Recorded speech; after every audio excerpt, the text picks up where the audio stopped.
I knew Coach Denman. I mean, she was my co-worker. So all the years I've been here, she's been here. She was my counterpart in track. I was the head boys track coach. She was the head girls track coach. And so we had a lot of long, lengthy days and a lot of lengthy conversations about nothing, outside of, the whole idea of track.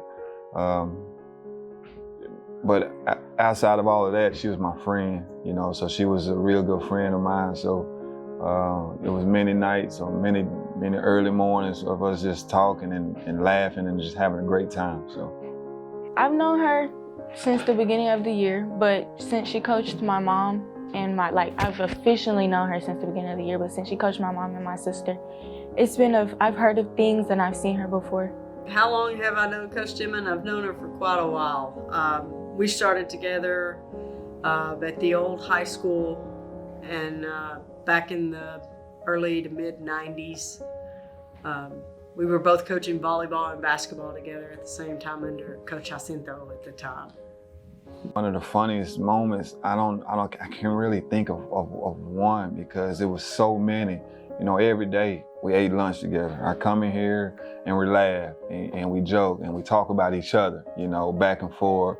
It was like a brother-sister type relationship. One day, she had came and she was talking about how this one girl, her wig flew off at the track meet, and she was just rolling, it tickled her so much. That's like one of her favorite things that she always talked about. My fondest memory is when she had us running miles every Wednesday in the morning. Had to come up to the school at 7:45, work out in the weight room, and then go do miles. And then she'll tell me how good of a job I did and work on breathing. I was the head softball coach.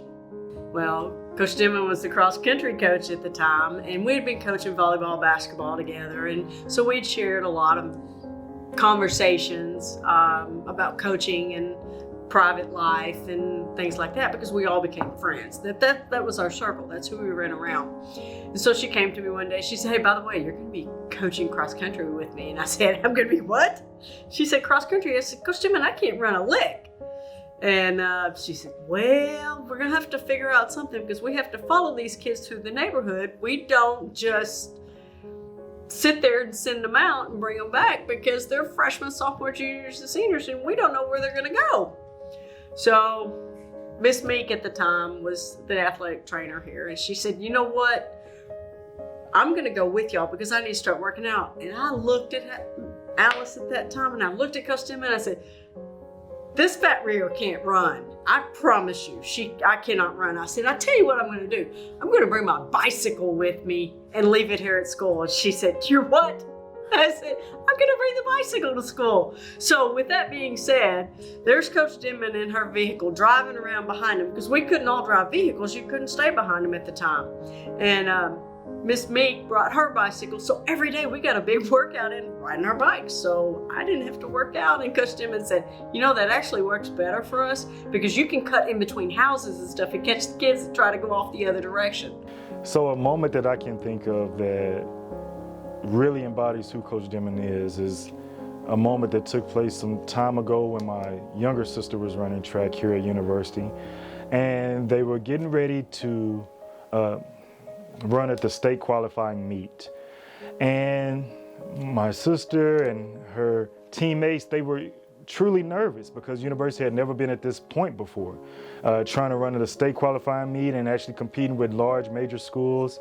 And at this point, Coach Denman shared words with them and helped them understand who they were, and that they actually earned that opportunity to be in that seat and to go out there and compete. And her words actually gave my sister and her teammates that encouragement and built them up and made them believe in themselves in a moment when they were doing something that had never been done. They actually believed in themselves. And I think right there just embodies who Coach Denman is, because even up until this year, she still had that same attitude and believing that the students and the student athletes that walk through the doors of University High School, they're something special, and they should believe in themselves. I'll honor her life by making sure when I keep running that she's gonna be my #1 priority, making her proud. Something the world should know is that She's an inspiring person. She never gives up on you. Even if she's like not your parent or family member, she's always going to be there to be someone to talk to and always have your back if you're in the right. Now, if you're in the wrong, she's going to tell you about yourself, but she's always going to have your back no matter what. I think the world should know that she was a very sweet lady. She would never get just mad. She would talk to you, and she was just a really sweet lady. There was probably not a student that Denman had that their last name was not Denman. Every kid was an opportunity with her. She never saw the bad in anybody or the mistakes they made. It was always, but let's build on this. And she just, those kids, whether it's in the classroom, on the track, on the court, they were her babies. And her child, Lacey, was right in the middle of them. Everybody was like Lacey. They were hers. Something that's going to stick with me is her words and her encouragement as a coach. The world has lost a great person. And I feel like that when she walked through the gates, she was greeted by her family. And I feel like Mike Chapman walked up to her and she said, "You left me with those kids down there and I tried to serve them the best way I could." And they hugged. I mean, I just, those two right there were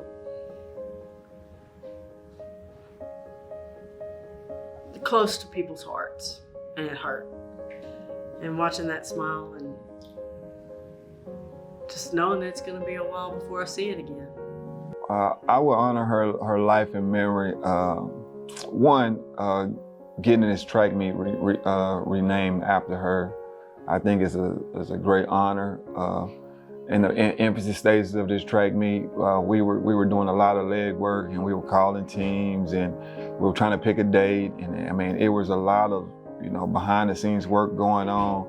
And then there was a point, and she didn't think that we can get it done. And I told her to work on, the paperwork aspect of it, and I will go out and I'll find some teams to come to the track meet. And it just so happened, she passed before all of this really came to fruition.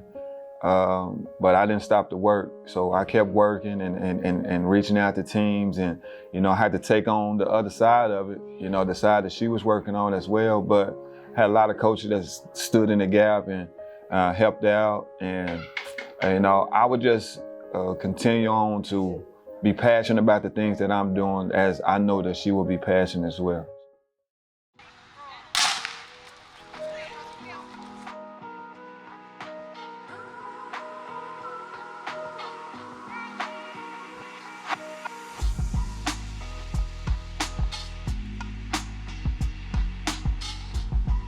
Hey, I'm Coach Miles. I'm the head boys track coach and acting as the head girls track coach as well. We're here at the Belinda Denman Invitational, which was renamed, was the Trojan Relays, but we renamed it the Belinda Denman Invitational to honor our late head girls track coach.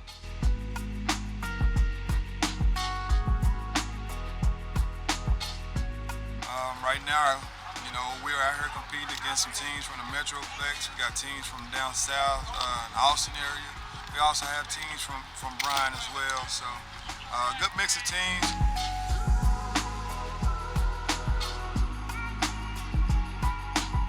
Belinda Denman gave so many hard-earned hours to her track kids, her cross-country kids, that we felt that we had to find a way to give something back to her and her family. So today we say thank you to Coach Denman and all she's done for Waco ISD, and